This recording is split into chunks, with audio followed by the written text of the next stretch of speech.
Over the last 5 years, I've made the most amount of money in Bitcoin during extreme fear events, like what we're experiencing at the moment. Most of the time, I dollar cost average buying Bitcoin consistently each fortnight. But during extreme fear events, I change my strategy to aggressive buying. How do I make my decisions on when to buy Bitcoin aggressively? Firstly, I look at the Maya multiple. It's currently at 0.74. It's been higher 88% of the time, which means we're at extreme lows like this, just 12% of the time. I purchased Bitcoin aggressively in June 2018, December 2018, March 2020, July 2021, and now in January 2022.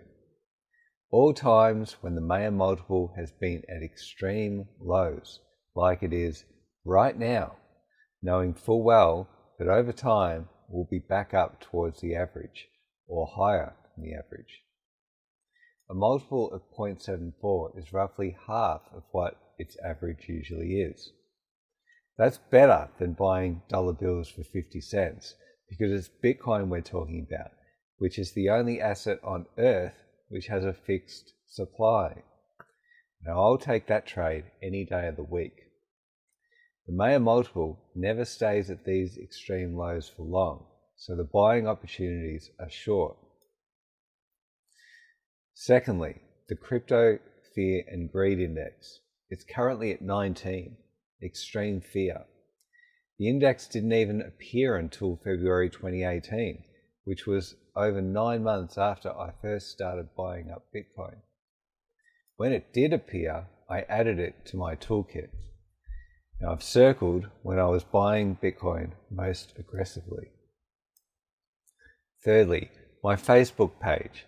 At each extreme fear event, my Bitcoin critics were most vocal and posted most aggressively. Another buy-side indicator. It's odd, however, that no posts from my Bitcoin critics have been made the last few days, or especially today. Number 4, Peter Schiff's Twitter. When he was most vocal about Bitcoin going to zero and how he was right, I was most bullish. His most vocal tweets correlated with extreme fear and panic events.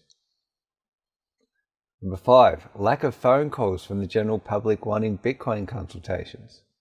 My phone rings most commonly during extreme greed events and has never rang during extreme fear events.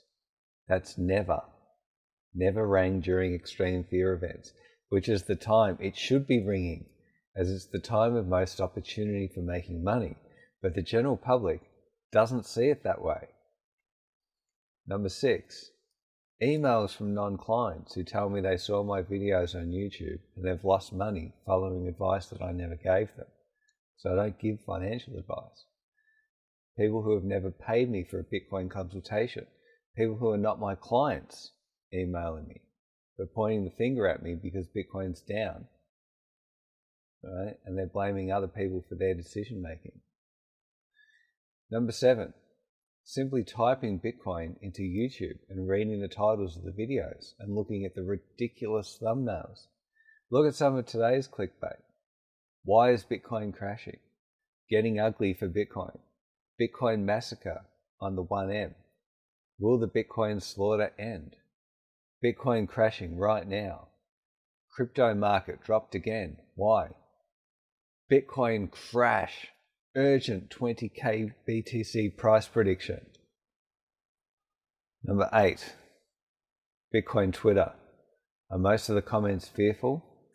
All the times of extreme fear, the Twitter comments have been fearful. Now it's not easy going against the market.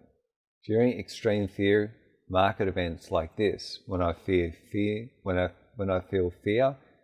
I feel apprehension, hesitation, terror, grief, and sadness, I buy Bitcoin most aggressively, knowing full well the market will correct in time and that I will make money long term.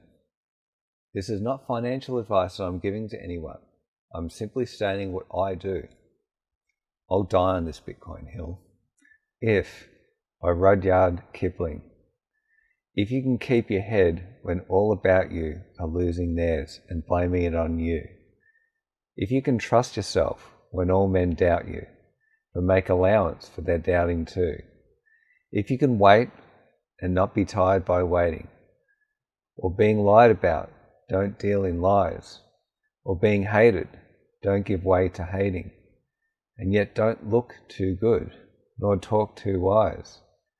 If you can dream and not make dreams your master, if you can think and not make thoughts your aim, if you can meet with triumph and disaster and treat those two impostors just the same, if you can bear to hear the truth you've spoken, twisted by knaves to make a trap for fools, or watch the things you gave your life to, broken, and stoop and build 'em up with worn-out tools.